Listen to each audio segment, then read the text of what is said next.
नमः श्री वर्धमानाय निर्धूते कलिलात्मने शालोकानां त्रिलोकानां यद्विद्या दर्पणाय ते। श्री रत्नकरण श्रावकाचार्य जी ग्रंथ में आचार्य श्री समंतभद्र स्वामी संलेखना समाधि मरण करने की विधि का वर्णन किए हैं। आपने विस्तार से जान लिया है और अभी अभी साक्षात संलेखना यम संलेखना धारण की है वर्तमान में। कल दशमी के दिन 26 सितंबर को बेलगांव कर्नाटक में आचार्य श्री वर्धमान सागर जी महाराज के संघ में दिव्यमती माताजी ने कल चारों आहार का त्याग कर दिया। इसके पूर्व में 12 वर्ष से उनकी समाधि की साधना तैयारी चल रही थी, जो संलेखना का उत्कृष्ट काल है।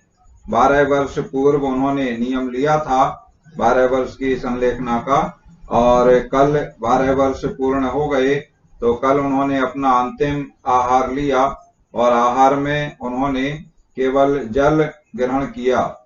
9 चुल्लू जल उन्होंने अपने अंजलि 9 अंजलि जल उन्होंने लिया। 10-10 सेकंड में 90 सेकंड में उनका आहार संपन्न हो गया और उसके बाद उन्होंने चारों आहार का त्याग कर दिया।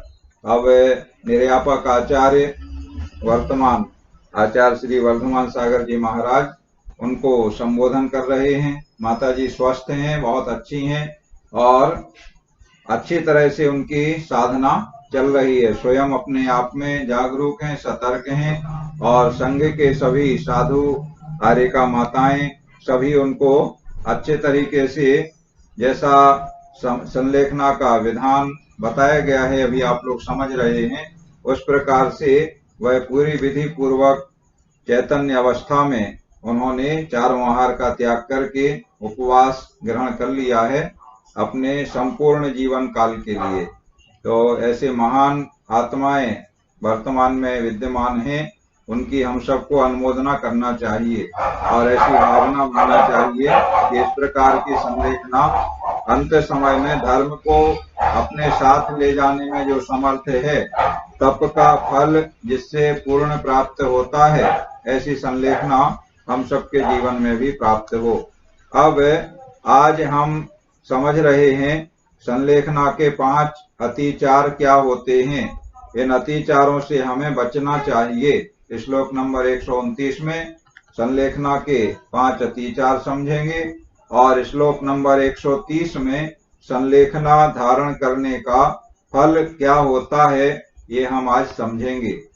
श्लोक दोहराएंगे। जीवित मरणासंसे जीवित मरणासंसे भय मित्र स्मृति निदान नामानः भय मित्र स्मृति निदान नामानः संलेखनातिचाराः संलेखनातिचाराः पंचजनेन्द्रिय समाधिष्ठाः पंचजनेन्द्रिय समाधिष्ठाः।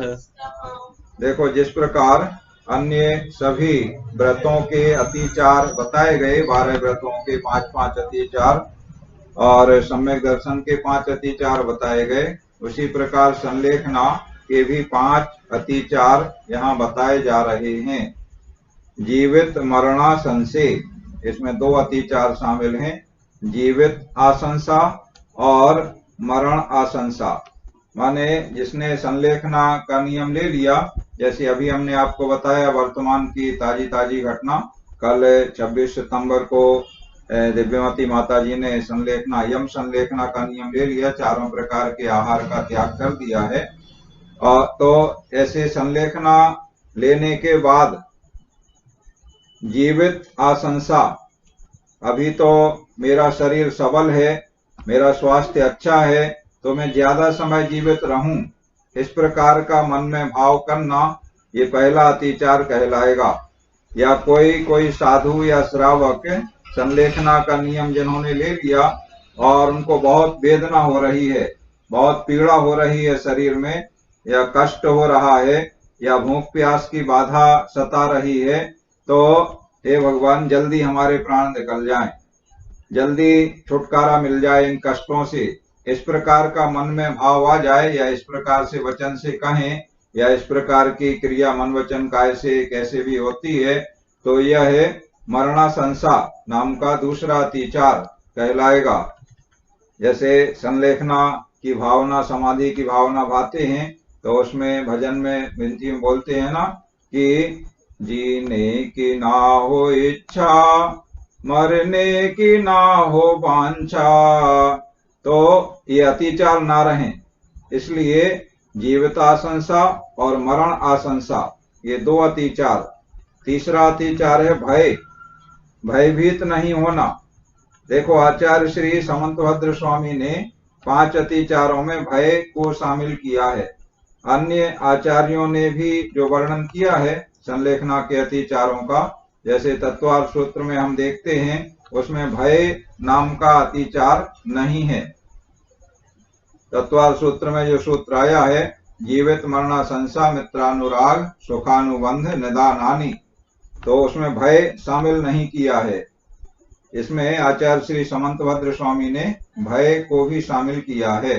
मतलब मृत्यु से डरना, तो डरने की आवश्यकता नहीं है। संलेखना जो धारण किया है वो अत्यंत उत्साह पूर्वक, अभी इसके पहले आया ना, अपने शक्ति को नहीं छिपा करके अपने उत्साह को बढ़ाते हुए संलेखना पूर्ण करना चाहिए, तो भय नहीं करना चाहिए। अगर भय कर रहा है, डर रहा है, तो फिर वह अतिचार हो रहा है। इसके बाद मित्र स्मृति, मित्रों को याद करना। मेरे कोई संबंधी लोग हैं या संघ के साधु भी हों, तो उनको अगर हम देख लेते, या गुरु महाराज से दूर है कोई साधक, तो वो याद कर रहा है कि गुरु महाराज आ जाते, उनका दर्शन हो जाता, तो ये भी इस प्रकार का भी याद नहीं करना, क्योंकि अब वो सबको छोड़ करके अपनी आत्मा का चिंतन करे, परमेष्ठी का चिंतन करे, बस ये उसको करना चाहिए। तो किसी भी अन्य अपने साथी, संबंधी, मित्र आदि जो भी हैं, या संघ के ही साथी हैं, तो उनको भी स्मृति ना करे। और अंतिम है निदान ना माना, माने आगत भाव में भोगों की इच्छा करना। निदान कहलाता है कि मैं संलेखना कर रहा हूँ, समाधि मरण मेरा हो रहा है, तो इससे मुझे ये पर्याय मिल जाए, देव बन जाए, या विद्याधर बन जाए, या कोई सेठ, साहूकार, संपन्न घर में, परिवार में, राजा आदि के यहाँ मेरा जन्म हो जाए। इस प्रकार के जिसको वह, उसे जो अच्छा लगता है, जिसे अच्छा मानता है, तो इस प्रकार की कोई भी वांछा, कोई पदवी की वांछा करे, तो वह निदान नाम का अतिचार कहलाएगा। इस प्रकार पंच जिनेन्द्रिय, ये 5 जिनेन्द्र भगवान के द्वारा संलेखनातिचारा समादिष्टा है, संलेखना के अतिचार कहे गए हैं। तो इन 5 अतिचारों से बचना चाहिए संलेखना के काल में। श्लोक दोहराते हैं, जीवित मरणा संशय भय मित्र स्मृति निदान नामान, संलेखनातिचारा है पंच जिनेन्द्रिय समादिष्टा है। और अब जिसने इस तरह निरतिचार संलेखना पूर्ण कर ली है, सारे जीवन उसने अपना त्याग तपस्यामय बिताया है, नियम व्रतों का पालन किया है, अणुव्रतों का या महाव्रतों का जो भी उसने धारण किए हैं, उन व्रतों का पालन करके और संलेखना उसकी पूर्ण हो गई, तो ऐसे संलेखना धारण करने का फल क्या होता है, ये बात यहाँ बताई जा रही है। षडाला में भी वर्णन आया है कि 12 व्रत के अतिचार पन न लगावे, मरण समय संन्यास धार तसु दोष नसावे। मरण समय संन्यास धार मतलब अंत समय में उसने संन्यास, संन्यास माने संलेखना, समाधि मरण करके, और जो पहले कोई दोष लगे भी हैं व्रतों में, तो उनकी आलोचना वगैरह करके संलेखना समाधि करते हैं। तो इस तरह से जिसने पूरा विधि संपन्न कर ली है, संलेखना कर ली है, तो उसके लिए क्या फल मिलता है, तो चैडाला में बताया है कि 16वें स्वर्ग तक की प्राप्ति ऐसे श्रावकों के लिए होती है। श्रावकाचार का वर्णन है ना ये, इसलिए श्रावकों की बात कर रहे हैं। और साधुओं की बात करें तो साधुओं को उससे और उत्कृष्ट फल की प्राप्ति होती है। रिद्धिधारी देवादि और ऊपर के अहमेंद्र आदि पद की प्राप्ति उनको होती है। और मनुष्य बनते हैं तो मनुष्यों में क्या क्या उनको पद मिलते हैं, ये सारा वर्णन आगे संलेखना धारण करने का फल इसमें बताया जा रहा है। और संलेखना धारण करने वाले ही मोक्ष को प्राप्त करते हैं क्रम से, ये बात यहाँ बताई जाएगी। तो श्लोक नंबर 130 दोहराएंगे। निःश्रेयसमभ्युदयम् निःश्रेयसमभ्युदयम् निस्तीरं दुस्तरं सुखाम्बुनिधिम् निस्तीरं दुस्तरं सुखाम्बुनिधिम् निप्यवति पीतधर्मा निप्यवति पीतधर्मा सर्वैर्दुःखैरनालीढः सर्वैर्दुःखैरनालीढः। पीतधर्मा माने धर्म रूपी अमृत का पान करने वाला। संलेखनाधारी, संलेखनाधारी अभी जो बीच में वर्णन आया था कि वह शास्त्र रूपी अमृत का पान करे, माने जिनवाणी को सुने और चिंतन मनन करे। तो इस प्रकार जिनवाणी को धर्म का अमृत का पान जिसने किया है, ऐसा संलेखनाधारी। सर्वै दुःखै अनालीढ़ माने समस्त दुखों से रहित होता हुआ। निस्तीरम दुस्तरम अभ्युदयम, निस्तीरम माने अपार, दुस्तरम माने दुस्तर, और अभ्युदयम माने उत्कर्षशाली। ऐसे सुखाम्बु निधिम सुख के सागर और निश्रेयसम मोक्ष को निप्यवती माने प्राप्त करता है। मोक्ष का यहाँ पर लक्षण बता दिया है, तो वह मोक्ष पाता है। निश्रेयस सुख कहलाता है, मोक्ष सुख परम सुख इसे निश्रेयस कहते हैं।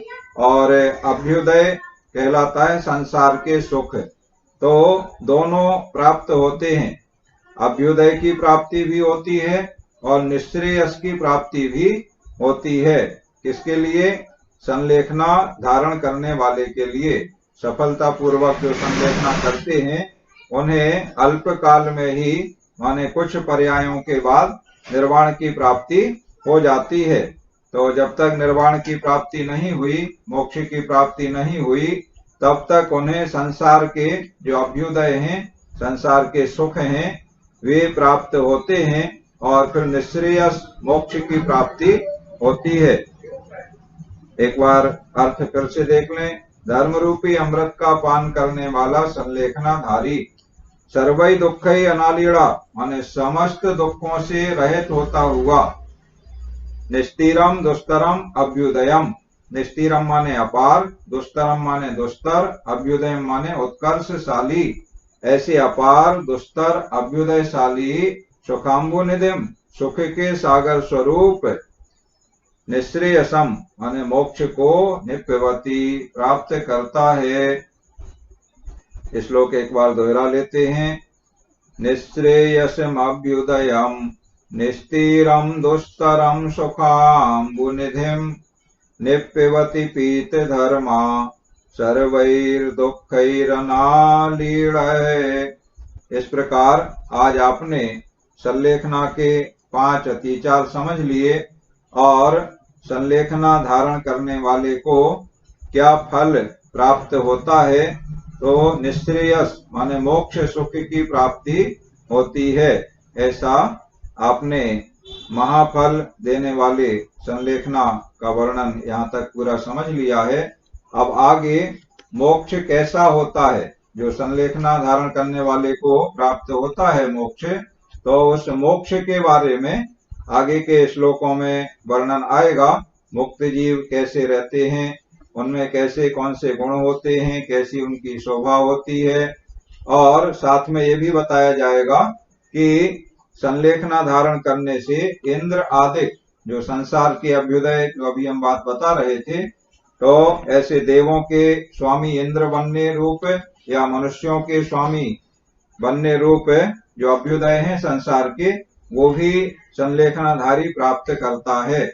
अभी मोक्ष सुख प्राप्त करता है बता दिया, अब मोक्ष के बारे में बताएंगे, मोक्ष कैसा होता है, और अंत में ये भी कहेंगे कि इंद्र आदि पद की प्राप्ति भी संलेखना धारण से होती है। पहले महाफल बता दिया, अंतिम लक्ष्य, और उसके बाद ये भी बताएंगे कि संसार के अभ्युदय भी उसे प्राप्त होते हैं। इस प्रकार आज की पढ़ाई का कार्य यहाँ पूर्ण होता है। अब आप लोग सुना सकते हैं और अपनी जिज्ञासाओं का समाधान कर सकते हैं।